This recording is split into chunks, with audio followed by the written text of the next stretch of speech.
Бұл Жаңаөзен қаласы 15 ақпан 2022 жыл. Мынау жаңағы мұнайшылар жұмысқа жүретін автобекет. Көріп тұрғаныңыздай, бүгін мұнайшылар еңбек дауына байланысты толық жұмысын тоқтатып тұр.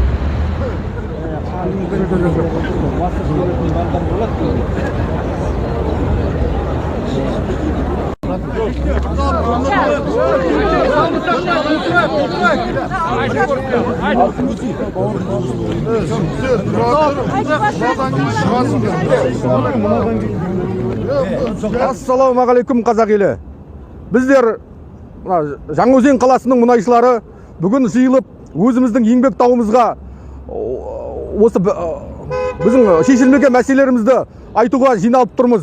Соның ішінде осы мәселенің бәріне 30 жылда қордаланған мәселелердің бәріне осы кінәлі қазіргі мына шіріген жүйе, шіріген биліктің қазіргі мына жасап жатқан әділсіз тірліктеріне біз қатты наразылығымызды білдіріп отырмыз. Қазір осы бізден басталған бейбіт жиын ақыр соңында Алматы қаласында қайғылы оқиғаға ұласқанына біз өте қапалымыз. Және өкінішпен біз қазір еске аламыз. Осы шейіт болған біздің азаматтарымызды, біздің батырларымызды біз қайғыра, біз оның жанұяларына біз көңіл айтамыз. Біз қазіргі биліктен талап ететініміз сол қазіргі біздің азаматтарымызды, бейкүнә жастарымызды азаптауды доғарың. Олар террорист емес, оларды босатуды сұраймыз.